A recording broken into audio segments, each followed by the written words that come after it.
We were fortunate that one of our patients from Stanford was able to join us today. I wanted to introduce Ms. Barbara D'Amico.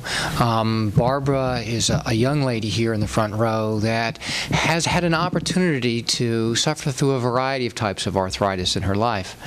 Inflicted with rheumatoid arthritis, but also has developed significant osteoarthritis as the end common pathway from that joint damage.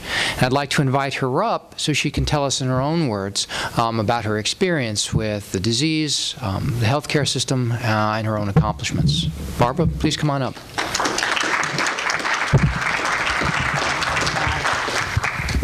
Hi.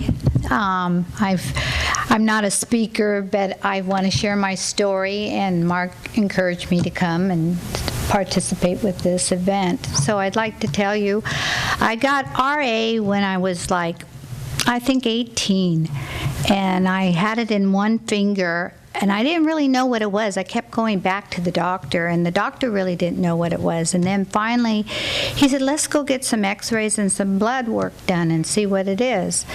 So then when I did, and he got the results, he said, you have rheumatoid arthritis. And I'm saying, what is that? I was so young, I had no clue really what it was all about till I started reading and educating myself what it was. And I found that at that time, I've had rheumatoid arthritis over 40 years now, and at that time they wanted me to just take it easy, don't work out, and I said, well, what am I going to do? I'm just a young woman and I'm active. So I didn't really listen to the doctor, and in a sense, it's probably the best thing I ever did for myself.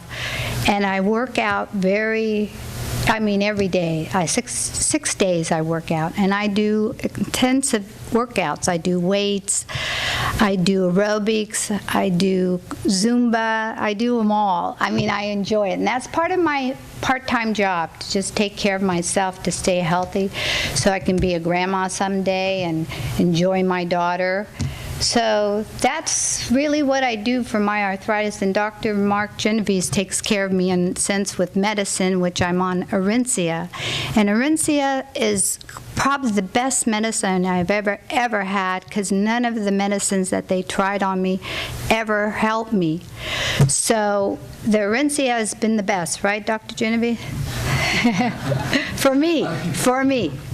I've had a few side effects that it escalates your blood pressure, and I did get some kind of a mole that kind of created melanoma, pre-melanoma, and thank goodness I go to the doctors, the dermatologist, and she saw it right away and took it off, so I was very fortunate. But those are the side effects. But the pluses, I can live a productive life. And I had 2 knee replacements that I wanted to have done so I could keep going and have a great life until I'm maybe 80, if I'm lucky. But that's my story, and if anybody wants to ask me any questions, they can. Thank you.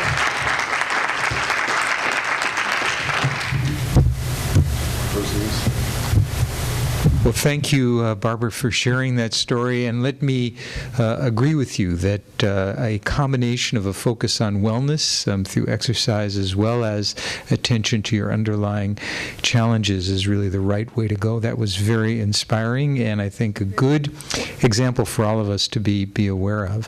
So I think quite clearly this is an area of medicine which in some ways has been neglected, but in many ways, as we've heard from both Bill and Mark and from you, Barbara, is going to become enormously dominant, particularly as we have an ever-aging society. And it is a place where innovation and discovery and eventually regenerative medicine, balancing some of these perturbations of the immune system or just the chronic aging process, can make a tremendous difference. And I think our hope is that the research that is funded through the California Institute of Regenerative Medicine could play a role in furthering knowledge and impacting this particular challenge.